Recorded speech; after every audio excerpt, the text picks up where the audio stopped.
না এখানে তো ডলার নামে কেউ নাই আশেপাশে। এই নাম নিতেছে গুলি হুদাই, যাতে কি জিনিসটা 19-20 হইব, বাস বন্ধ হয়ে যাবে। না খুন এই করছে এই জায়গা মনে করেন ওই ভাই গিরিল গেছে, কোনো লোক ছিল না, ওর বউ আর ওর ওয়াইফ আর জামাই স্বামী স্ত্রী মিলে কাজটা করছে ভাই।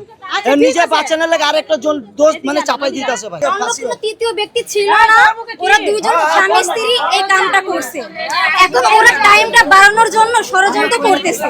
তো ওর নাম্বারে ঢুকে দেখুক, ওর মোবাইলে সার্চ করে দেখুক যে এই ডলার নামের কেউ সাথে যোগাযোগ আছে কিনা। ঠিক হতে পারে, কারণ কি একটা কথা বলি, ও তো রিমান্ডে 10 দিনের রিমান্ড দেওয়া হলো না, তখন ওই উল্লেখ করতে পারলো না একদিনে যে তোমার লগে কে ছিল, এটা স্বীকারোক্তি দিতে পারলো না, জবানবন্দি নিতে পারলো না, তখন ওই কই ছিল। তদন্ত পর জিনিসটা বের হয়েছে যে আরেকজন জড়িত, ঠিক আছে।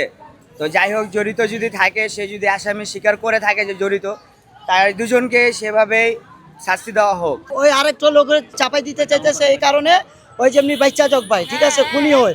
এখন আপনার আইনজীবী কোনো কাম হবে না, আমাদের পাবলিকের হাতে দিয়ে দেও, আমরা ফেসলা করবো। আমাকে বাচ্চা কাচ্চা আছে, আমাকে বোন আছে, আমাকে ইয়ে আছে।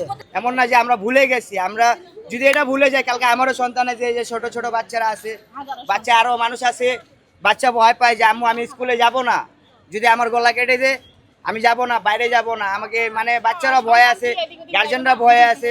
তো এই শাস্তি যতক্ষণ হবে না ততক্ষণ সবাই ভয়ে থাকবে, ভুগিভুক্ত হবে, গ্যাঞ্জাম হবে, ভেজাল হবে।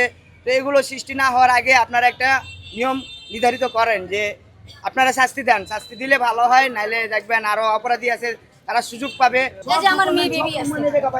আমার মেয়ের বেবিরও 7 বছর।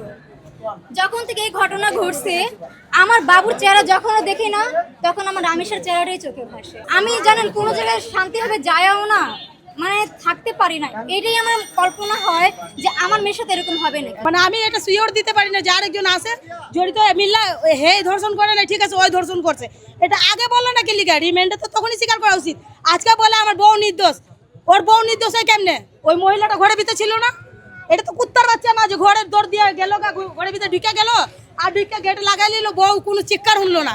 বউ পুরাপুরি ষড়যন্ত্র।